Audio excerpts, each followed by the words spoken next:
السلام علیکم ورحمۃ اللہ وبرکاتہ۔ محترم ناظرین،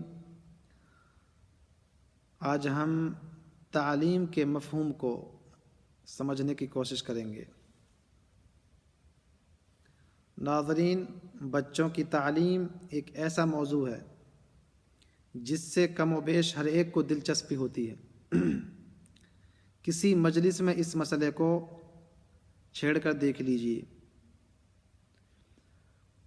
مرد عورت، امیر غریب، شہری دیہاتی، مسلم غیر مسلم، غرض ہر فرقے و طبقے کے لوگ متوجہ ہو جائیں گے، اور موقع ملا تو ہر ایک اپنی بساط کے مطابق کچھ نہ کچھ تبصرہ بھی فرما دے گا۔ یہ عمومی دلچسپی کچھ فطری بھی ہے، کیونکہ اللہ کے فضل سے سب بال بچے والے ہوتے ہیں اور سب کو اپنے بچوں کے مستقبل کی فکر بھی ہوتی ہے۔ ہر ایک اپنی اولاد کو اپنے سے بڑھ چڑھ کر دیکھنا چاہتا ہے اور اس کی تعلیم و تربیت کا سہارا ڈھونڈتا ہے۔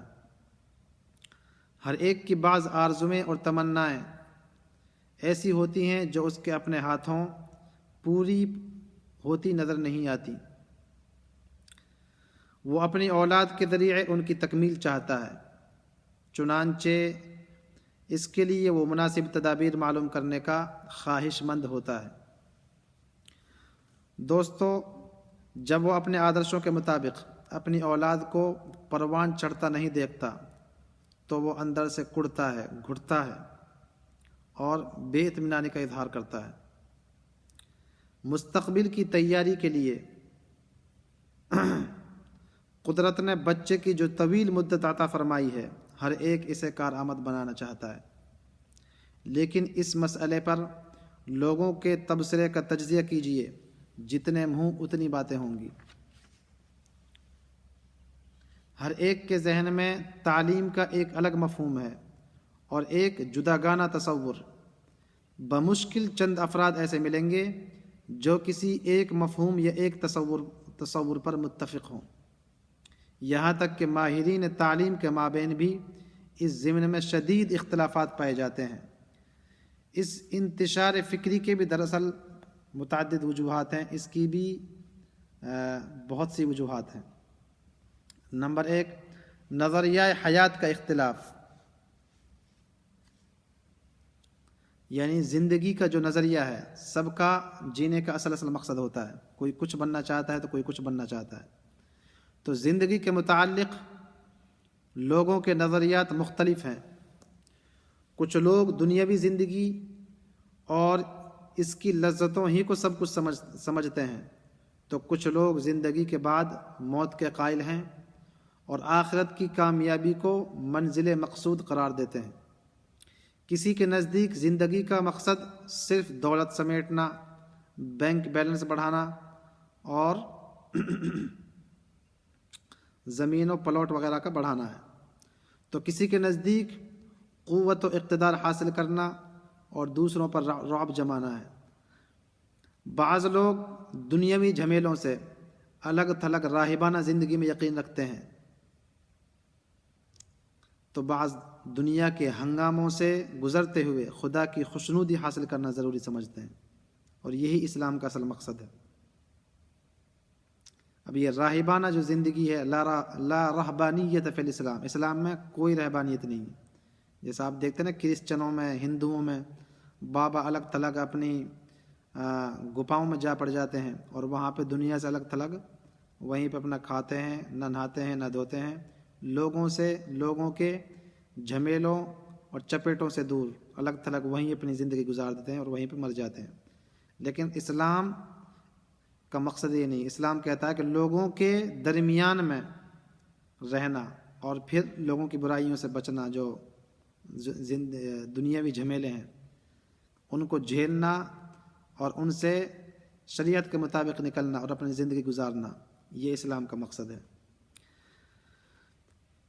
تو نظریہ اختلاف کے، نظریہ زندگی کا، نظریہ حیات کا یہی اختلاف تعلیم و تربیت کے متعلق تصورات میں بھی اختلاف کا موجب ہوتا ہے۔ نمبر 2، آدرشوں کا اختلاف۔ بعض لوگوں کے سامنے مختلف آدرش ہوتے ہیں. کوئی اپنے بچے کو ڈاکٹر بنانا چاہتا ہے، کوئی اپنے بچے کو انجینئر بنانا چاہتا ہے، کوئی اپنے بچے کو لیڈر بنانا چاہتا ہے، کوئی اپنے بچے کو بزنس مین بنانا چاہتا ہے، سمجھ رہے، کوئی اپنے بچے کو عالم بنانا چاہتا ہے. تو کسی کے سامنے زراعت و تجارت ہوتی ہے، کسی کے سامنے صحافت و سیاست. کوئی ملازم سرکار بننا چاہتا ہے. غرض جتنے افراد ہیں اتنے آدرش. تو آدرشوں کے اس اختلاف کے نتیجے میں تصورات میں بھی اختلاف پایا جاتا ہے. ماحول کا اختلاف. تو ہر مقام کا فطری و سماجی ماحول ہوتا ہے. اپنے ماحول میں فٹ ہونے کے لیے افراد میں کچھ مخصوص اوصاف اور صلاحیتیں درکار ہوتی ہیں جو تعلیم و تربیت ہی کے ذریعے پروان چڑھائی جا سکتی ہیں. اور ماحول اور اس کے تقاضوں کا یہی اختلاف تعلیم کے بارے میں تصورات میں اختلاف کا موجب ہوتا ہے. حالات و ضروریات میں اختلاف، کیونکہ ہر علاقے اور ہر معاشرے کے اپنے حالات ہوتے ہیں، اپنی ضروریات ہوتی ہیں. تو سب میں سیم حالات اور ضروریات نہیں ہوتے، ہر علاقے کے، ہر ملک کے. تو ان میں بھی اختلاف ہوتا ہے. ہر ایک کے اپنے مخصوص حالات ہوتے ہیں، ہر شخص کے، ہر معاشرے کے، اور ہر ایک کی جدا جدا ضروریات. تعلیم میں ان کی رعایت نہیں کی جاتی تو اسے بے اطمینانی ہوتی ہے. کیونکہ دیکھو، حالات و ضروریات میں جو اختلاف ہے، اس کے اکارڈنگ، اس کے مطابق ہی تعلیم ہونی چاہیے. تو انسان کی شخصیت بڑی پیچیدہ ہے، اس کے متعدد پہلو ہیں. مثلا انسان کا ذہن الگ الگ ہوتا ہے، ہر ایک کا جدا گانا ہوتا ہے. جسمانی، تو ہر ایک کا جسم الگ ہوتا ہے. مثلا کسی کو کچھ مرض لاحق ہے تو کسی کو کچھ مرض لاحق ہے، تو کوئی ماشاءاللہ ایک دم صحت اور تندرست ہوتا ہے. اور عملی انسان کوئی کچھ کرنا چاہتا ہے تو کوئی کچھ کرنا چاہتا ہے. اور اخلاقی وغیرہ، یعنی اخلاقاً بھی انسان میں اختلاف پایا جاتا ہے. کسی کے نزدیک ایک پہلو اہم ہوتا ہے، کسی کے نزدیک دوسرا. ہر ایک تعلیم و تربیت کے ذریعے اپنی پسندیدہ پہلو کی نشو و نما اور ترقی کو اہمیت دیتا ہے، اور اس میں کمی پاتا ہے تو بے اطمینانی کا اظہار کرتا ہے. تعلیمی اسکیموں میں اختلاف. ماہرین تعلیم نے غور و فکر اور تجربے سے متعدد اسکیمیں نکالی ہیں. کسی کو ایک اسکیم پسند ہے تو کسی کو دوسری اسکیم پسند ہے. طریق تعلیم کا اختلاف. مختلف لوگوں نے اپنے اپنے تجربات کے مطابق تعلیم و تربیت کے مختلف طریقوں کو مفید اور کامیاب پایا ہے. چنانچہ آج متعدد طریقے رائج ہیں. ہر ایک اپنے پسندیدہ طریقے ہی کو صحیح اور معقول سمجھتا ہے. ظاہر ہے یہ سارے طریقے تو صحیح نہیں ہو سکتے، ان میں سے کچھ ہی صحیح ہو سکتے ہیں. اب سمجھتے ہیں تعلیم کے معنی. باب تفعیل میں تعلیم کے معنی کسی کو کچھ بتانا، کسی کو کچھ سکھانا یا پڑھانا. بعض لوگ غلط فہمی میں اس کو تدریس کا ہم معنی سمجھتے ہیں، یعنی طلباء کو بعض مضامین یا کتب کا درس دے دینا یا انہیں لکھنا پڑھنا اور حساب وغیرہ سکھا دینا. حالانکہ یہ بہت جامع لفظ ہے. اس کے مفہوم میں تدریس کے ساتھ ساتھ تدریب یعنی فنون میں مہارت پیدا کرانا، تادیب یعنی ادب سکھانا، اور تربیت یعنی شخصیت کے مختلف پہلوؤں کی ہم آہنگ نشو و نما کرنا بھی شامل ہے. تعلیم کا محدود اور وسیع مفہوم. تعلیم کا لفظ آتے ہی ذہن عموماً ان منظم کوششوں کی طرف منتقل ہوتا ہے جو طلباء کے لیے تعلیمی ادارے انجام دیتے ہیں.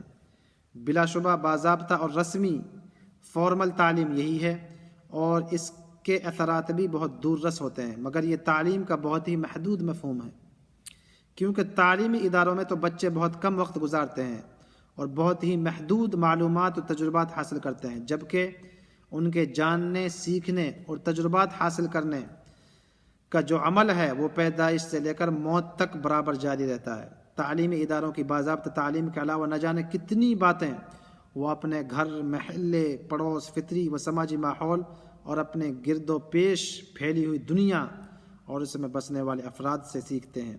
اگرچہ یہ تعلیم غیر رسمی اور بے ضابطہ یعنی انفارمل ہوتی ہے، لیکن اثرات و نتائج کے اعتبار سے باضابطہ تعلیم سے کم نہیں۔ تو یہ تعلیم کے کچھ مفاہیم تھے جو ہم نے آپ کے سامنے رکھے، تو دعاؤں میں یاد رکھیے گا۔ ملتے ہیں انشاءاللہ کسی نئے ٹاپک اور موضوع کے ساتھ۔ جزاکم اللہ خیراً وبارک اللہ فیکم۔